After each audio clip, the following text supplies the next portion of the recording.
Yesterday, the Vikings QB had over 300 passing yards and 4 touchdowns with only 7 incompletions. Carson Wentz also threw for 300 yards to go along with a pair of touchdowns, but also a pick. However, Cousins and Stephon Diggs proved to be just too much for the Eagles to handle. Philly dropped to 3-3. Shannon, I was surprised for you by the outcome of this one. Skip, I wasn't necessarily surprised that the Vikings won because they're tough in that building. I was surprised by the margin of victory and how they won. Considering that the Minnesota Vikings have a top rushing team, Dalvin Cook was one of the top 5 rushers in all of football. Yeah. I know Gary Kubiak, who's an offensive assistant there. Rick Dennison, the offensive line coach. Brian Periani was my position coach. So I know the zone running scheme, and I know they want to run the football. I was surprised, and this is what makes this so frustrating about Kirk Cousins, is that you see the pinpoint accuracy, Skip. You see the way he can deliver the football, but you don't see this nearly consistent enough. But it's almost like they said, you know what? Philly has the number 2 rush defense, but you got the number 228 pass offense. We saw you give up 422 yards passing to Aaron Rodgers. But you say, well, Aaron Rodgers could light anybody up. But yeah, we saw you give up 380 to Case Keenum. We saw you give up 330 to Matt Ryan. We've seen you in 6 games give up 320-plus games to quarterbacks. So guess what? We're going to throw it. And we're going to throw it and throw it and throw it and throw it, and there's nothing you can do about it. Wentz didn't play particularly bad, Skip, is that he had to press. And that's a tough way to play football. When you get behind and you see they're going, you punt, they score. You get a little drive to go, you don't cash it in, you punt, they score again. Now that clock's in your head. I got to take, now at the end of that interception at the end, Skip, the game was already decided. But if Cousins can play like this, because them going to have them playing defense, Skip. But that's the thing that's so frustrating. You might not see this guy again for another 3 to 4 weeks, and then they lose, and then they'll turn around and lose to a team. You're like, how the hell did Minnesota lose to that team when Kirk Cousins just probably going to be NFC Offensive Player of the Week? Because you never know what you're going to get from week to week with that guy. I wasn't surprised that they won, even though I picked the Eagles, but that margin, I'm shocked. Man, I love me some Kirk Cousins. Yeah, I bet you Was do. he not first cousin? I loved him. I bet you At do. least for one day, Yeah, exactly. I loved him with I all bet my you do. heart and I bet soul. you do. I wanted to marry Kirk Cousins yesterday, but Ernestine wouldn't let me. She just wouldn't let me out, so I said, okay, I give up, but I'm in love with him for one day. Yeah, exactly. Right? Exactly, one day. My team has owned Kirk Cousins. I miss Kirk Cousins in Washington because I miss playing against Kirk Cousins.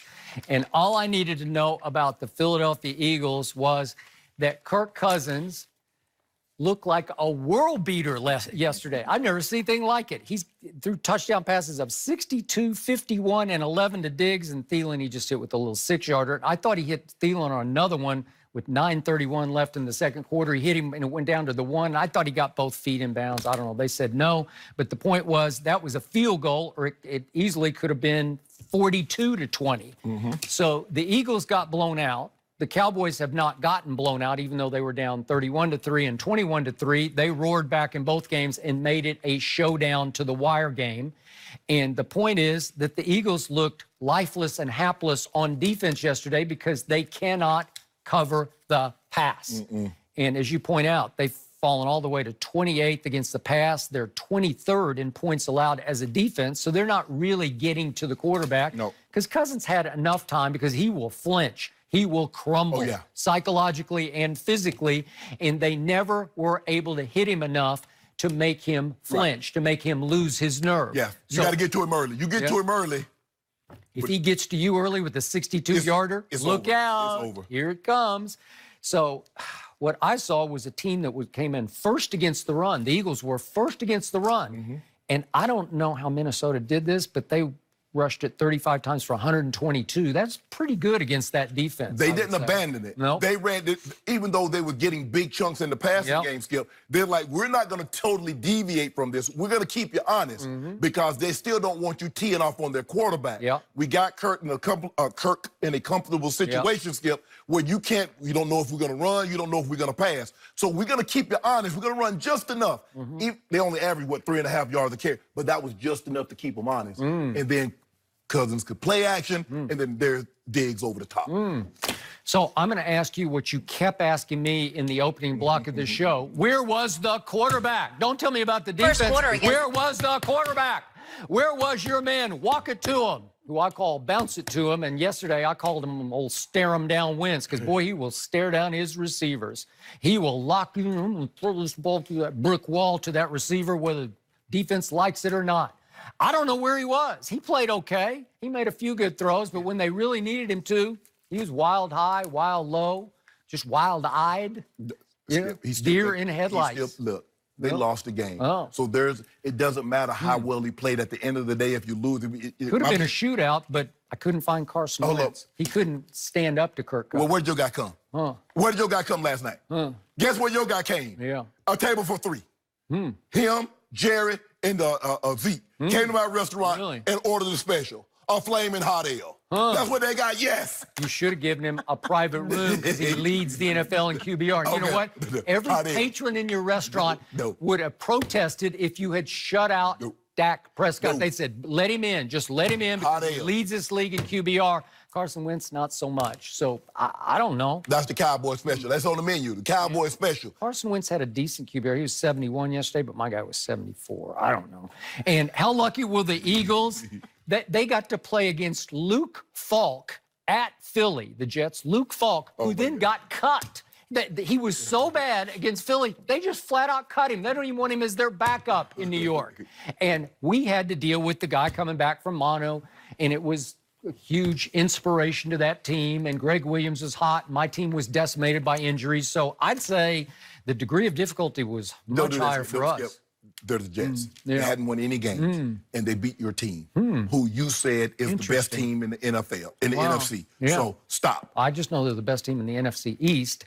And now this team that just got obliterated at Minnesota has to go to Jerry World on Sunday night. Oh, they'll be ready. Now the marbles are back on the table for Carson Wentz. And now if my team would just start fast instead of finishing fast, maybe they could play a full game. Well, maybe they should let somebody else start, and then Dak can bring them in. Why about It's Dak? not about Dak. It's about the defense. Whoa. Yeah, well, that's what you told me. So the offense don't get to play You the said first half? it's all about Kansas City's defense, and it's all about Philadelphia's defense. That's all I just heard. Hold on, Skip. Hold on, time out. Dak had the ball 12 more minutes than Mahomes. Dak had time of possession on his side as opposed to the Jets. Stop it. When was the last Dak time? did not have the referees on his side. Skip, now you blame the referee, Skip. You ought to be ashamed of yourself, Well, Skip. I just detailed it for you. No, Skip, that was not 2 passing screw job calls.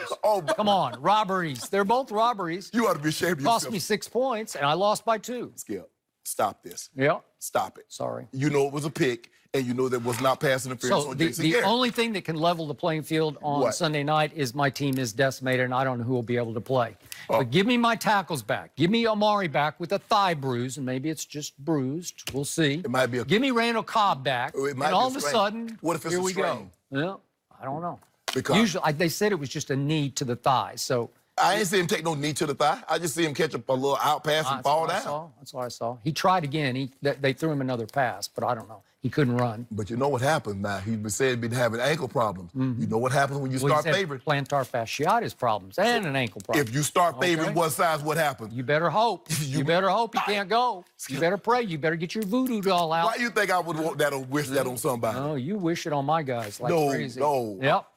Let me get relatively healthy, and my team will rise and shine on Sunday night. It's time. Division. We're 2-0 in the division. Everybody wants to be healthy. Okay. Welcome to the NFL. Yeah. Your quarterback is healthy. Yes, he is, although he will be a sore young man this morning because nobody has taken any more shots than he has this year as a quarterback. Last 3 games. Yeah. He got 2 tubs, Yeah. 4 picks. No, 1 pick. No, He that's deserved no, one. no. Did he throw any yesterday? No. You seen him fumble all year? He was a fumbler last year. I tell you what, he fumble. I ain't seen no touchdowns Did he get either. rocked 12 times yesterday and knocked to the ground? Are those fumble plays? I didn't see the referee raise his arms when he threw the ball in the end zone either. When he gonna do that? Well, Sunday night. Oh yeah. Yep. He might do that a lot. Yeah. He But sure don't walk played into- well. He played better than Wentz. Played better than Mahomes. No, stop it. Well, he did. No, he did not. Well, that's what the QBR screams. Better than both. So in other words, Dak Prescott has played the best quarterback all year. He has. Yeah. Of everybody That's in what the league. Numbers say. Yep. He has. Should be in the MVP race. What? Yeah. What MVP race? Yeah. Who he racing against? Well, Me and you? you tell me Wentz should be in it. He is. What MVP race should he be? 3-3 versus 3-3 Yeah. Sunday night at Jerry World. Yeah. Yep. And the Eagles gonna got be this. 4-3. Okay. I just need to get Marcus Lawrence back in gear because he's no longer DeMarcus because we lost the D in his name. I need Marcus Lawrence to show up. Where's Wolf Hunter? Yeah. I don't know. Not sure. No, Where's Jalen Smith? It looked like he got subbed for in the fourth quarter yesterday. It just looked like they just took him out. Oh no, you He wasn't playing hard enough. No, you was hyping that defense up. Yeah. All right, guys, we got to leave it here. We're not done with it for the day. Don't worry. And I know you're not done with it by any means for this week. But time to move on to the Browns, who blew a big lead yesterday to Seattle.